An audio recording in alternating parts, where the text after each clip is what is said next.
वो भी मेरा नमस्कार। Okay. Diving into the first question, prime minister साहब, आपका असेसमेंट क्या है? अभी तक 3 फेसेस हो गया, तो what do you have to say about that? देखिए, 3 चरण का चुनाव, कुछ लोग मतदान के आंकड़ों पर अटके हुए हैं, लेकिन मैं इस चुनाव में अरिथमेटिक से ज्यादा केमिस्ट्री देख रहा हूं। और ये केमिस्ट्री इतनी पावरफुल है, ये नतीजे बताएंगे। पहले चरण में मैंने कहा था कि विपक्ष पस्त हो चुका है। दूसरे चरण के बाद मैंने कहा था अब ये ध्वस्त हो चुका है। और तीसरे चरण में मैं कहता हूं कि अस्त हो चुका है। और जनता जनार्दन भारतीय जनता पार्टी के प्रति आश्वस्त है। ये मैं इन तीनों में देख रहा हूं। 3 चरणों के प्रचार में मुझे कई रैली करने का मौका मिला, कई रोड शो करने का मौका मिला, मीडिया के मित्रों से भी छुट फुट बात होती रही। मैं 14 का चुनाव भी देखा है, 19 का भी देखा है।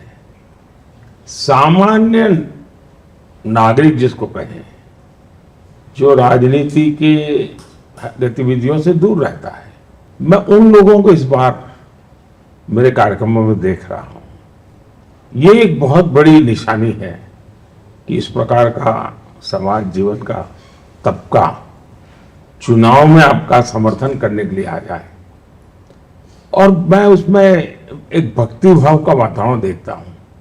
उसमें भारत भक्ति नजर आती है, समाज भक्ति नजर आती है, यानी एक प्रकार से political awareness at grassroot level पर ये चुनाव में नजर आ रही है। मैं मानता हूं कि 2019 के भी रिकॉर्ड ये चुनाव तोड़ेगा, हर प्रकार से रिकॉर्ड तोड़ेगी।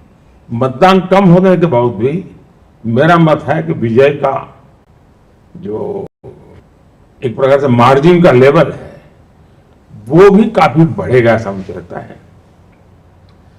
और जहां तक विपक्ष का सवाल है, शायद एक तो उनका इंडिया अलायंस चला ही नहीं, वो 2-4 रैली कर पाए। और पहले दिन उन्होंने केरल में इंडिया अलायंस में के खिलाफ, अपने लेफ्ट के खिलाफ खुद चुनाव खड़े हो गए कांग्रेस के नेता। तो अविश्वास बड़ा जबरदस्त है। सीट आखिर तक वो तय नहीं कर पाते हैं। अभी तक उनका कोई कैंपेन का कोई थीम नजर नहीं आता है।